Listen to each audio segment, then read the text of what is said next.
aqui, quando você já sabe que o Messias foi rejeitado, então, começar com essa linda capa aqui. Olha como são as coisas. Sabe que dia foi ontem? Não foi apenas o dia que o Messias foi rejeitado. Ontem foi aniversário de Olavo de Carvalho. Agora, quando você lembrar na história do Brasil, a última vez que o ministro foi rejeitado foi no dia do aniversário de Olavo de Carvalho. E tu quer mais? Sabe que dia é hoje? Hoje é o dia do aniversário de Flávio Bolsonaro. É o presente do nosso futuro presidente. É indicar o futuro ministro supremo. Me contei que hoje tá difícil não ficar feliz. Vê a Globo publicar chorando. Oh, meu Deus, está chorando. Derrota de Lula. Senado Barro indicado ao Supremo pela primeira vez desde 1984. Essa capa é o atestado de óbito político assinado pelo establishment que o elegeu. Acabou. O que também reforça o que estamos falando ao longo das últimas semanas. Está precificado a vitória do Flávio. Por isso tem tanta gente tentando indicar nomes, ficar próximo e afastar as pessoas da direita, a base raiz que vocês tanto gostam. Mas vamos lá. O dia começou com algumas informações. Essa matéria aqui já é das 6 da tarde, mas é sobre o início do dia, como estava aquela percepção que falava, né? O custo político para o governo Lula com a sabatina de Messias. Porque, sabe aquela história pagou e não levou? Foi o que aconteceu ontem. 12 bilhões que foram pro ralo. Aprovar no Senado um candidato a ministro do Supremo em ano eleitoral com os agravantes do ambiente político polarizado e da tentativa de reeleição do Lula não chega a ser tarefa fácil. O esforço demanda uma série de negociações e promessas. A fatura chegará com mais peso para Lula que para Messias. O pagamento imediato já foi feito com a aprovação de emendas em troca de apoio. E se tudo der certo, não deu, a nomeação de indicados políticos para cargos cobiçados da administração pública. O Oba-Oba já ganhou... Desde o início do dia de ontem já mostrava que ia aproveitar para falar. Eu fiquei muito surpreso. O vídeo de ontem terminei falando para você. Falei, gente, eu acho que o Messias é aprovado porque é o governo Lula, né? O Centrão que tá dominando, é o Batoré. Fiquei muito feliz de estar errado. O Brasil, viu? Messias no Supremo. O Planalto acionou a operação de emergência com temor de rejeição. Isso às 11 da manhã. Eu tinha que começar ali sabatina, tudo mais. Aí meio-dia. O Globo já trazia mais informações. Meio-dia 53. Governo escala a tropa de choque para acompanhar a sabatina de Messias no Senado. O governo escalou uma tropa de choque. Na sala da CCJ estão os ministros da Defesa, o Múcio, do Desenvolvimento Social, Wellington Dias, que se licenciou do cargo, especialmente para a sabatina, para garantir o voto, né? Nunca se sabe. O ex-ministro Paulo Teixeira, do Desenvolvimento Agrário, além dos ex-ministros que são senadores Camilo Santana, Renan Filho. O presidente do PSB, João Campos, é outro a marcar a presença na sessão. Tá todo mundo lá. Não adiantou de nada. O Planalto também viu assessores políticos e do PT para monitorar presencialmente o escrutínio da CCJ no indicado de Lula à corte. Eles têm municiadores, deve ser municiado, né? Municiadores. Eles têm municiado senadores com informações durante a sessão. Integrantes do grupo de ex-ministros afirmam que a ideia é mostrar que o governo tem time e está mobilizado para ajudar o Messias. O Palácio do Planalto trabalha com a estimativa de votos, que gira entre 42 a 49 votos. Teve 34. Até o final da manhã, o governo não havia detectado nenhum novo movimento em bloco de senadores contrários a Messias. Grave isso quando a gente falar do Flávio Bolsonaro. De manhã o governo não tinha percebido nada. Nada estranho, todo mundo quieto. Aí, falando em colocar a tropa de choque em campo para ajudar o Messias, olha aí a tropa de choque, ó, o Sóstenes. Nem senador é. Foi se engraçar e lá dar um abracinho por educação. Que educação, rapaz? Conversa mole. Foi gente idiota. Qual a necessidade disso? Líder do PL. Não tinha nem que estar aí, que nem senador é. É a Tsu que fala, né? O beijo, o abraço e o afago do Sóstenes. Essa é a parte negativa de um corporativismo, lobby, grupo, chame do que quiserem. A depender do nível, ocorre uma habilidade interna e automática, independentemente dos membros estarem certos ou errados, porque quando se cria uma identificação muito forte com esse grupo, cria-se também uma espécie de ego coletivo. E esse ego, como qualquer outro, tentará se preservar.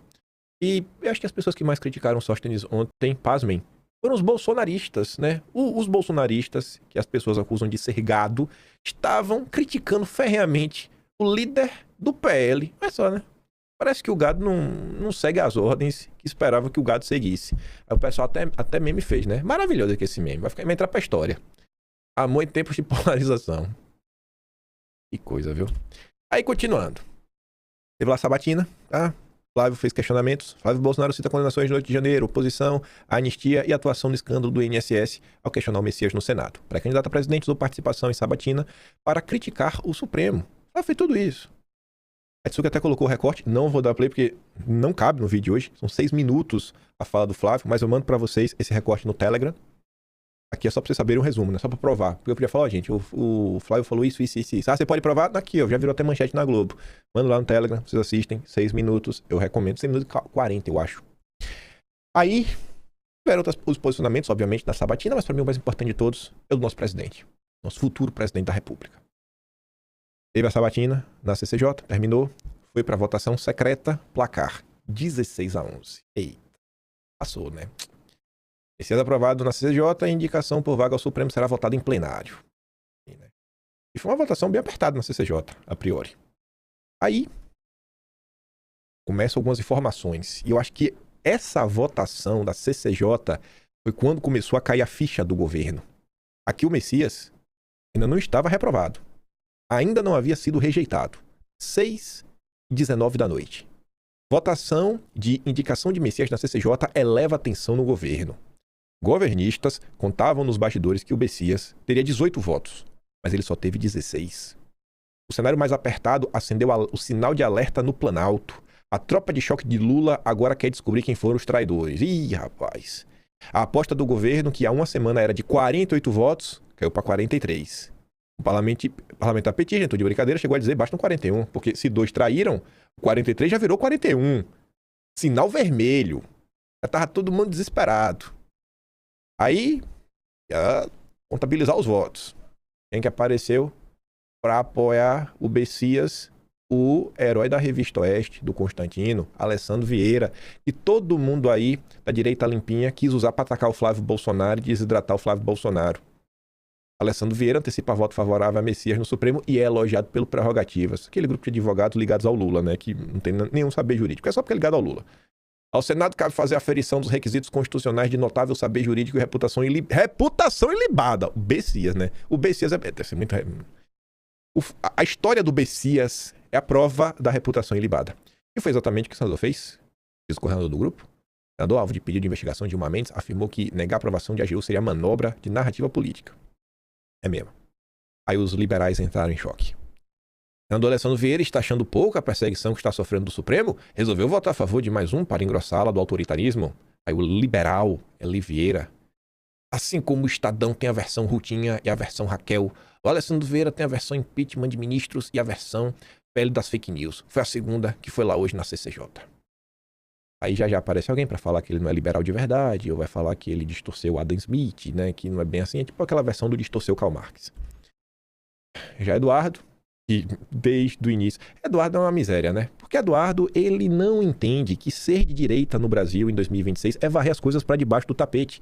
Aí, desde que começaram as estripulias do Alessandro Vieira, Eduardo Bolsonaro tá tentando falar a verdade. Não é para falar a verdade, Eduardo, é para mentir, é para enganar, é para ser um engodo. E Eduardo falando, gente, presta atenção, esse é o Alessandro Vieira. E relembrando tudo que ele fez, tudo que ele já aprontou, diversas falas do Alessandro Vieira, o fato dele ser o pai do pele das fake news.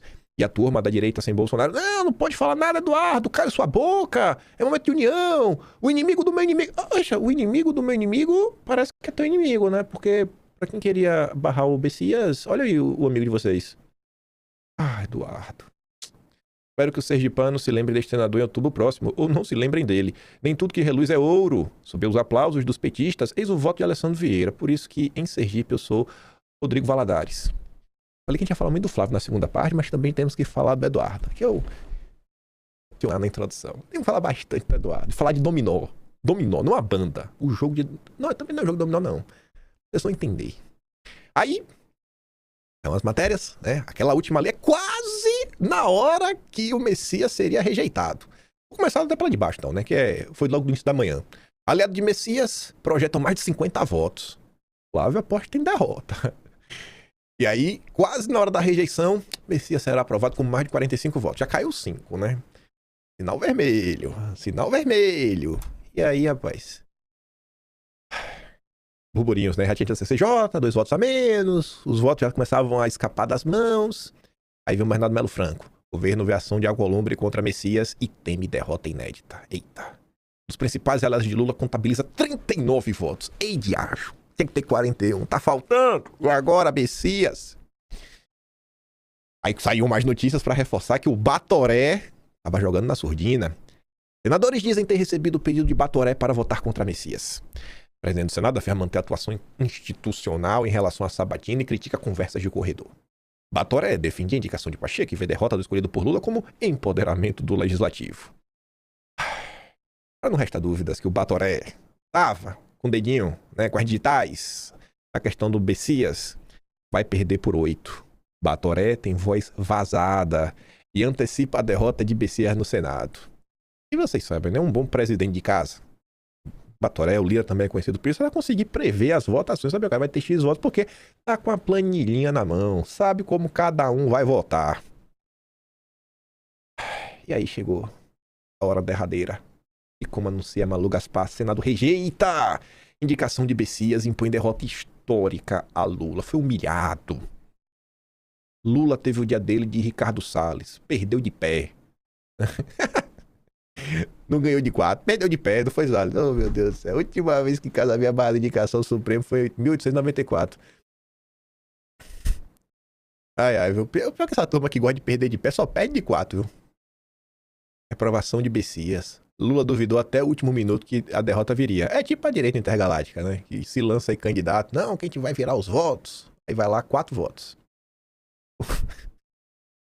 Para além da reprovação, placar elástico assustou o Planalto, que ainda vê com incredulidade o resultado. Mas ele nem viu, né? Porque nem celular tem. O pessoal deve ter, sei lá, impresso uma folha A3 pra ele, assim, pra ficar fácil de ler. Falou, o BC foi rejeitado. Não é possível. Eu acho que, sabendo como são as coisas no Brasil, eu acho que na boa tá fácil de resolver. É só o PT acionar o Supremo. Falar que ontem foi mais, sei lá, uma prova de que o fascismo está, não sei, causando muito problemas pro Brasil. Entra aí com a ADI, ou a DPF, ou qualquer coisa, só entra aí. Bota no inquérito das fake news, cabe tudo. Fala aí que ontem foi uma ação das milícias digitais. E manda Alexandre de Moraes resolver na canetada. Tá resolvido, tá fácil de resolver.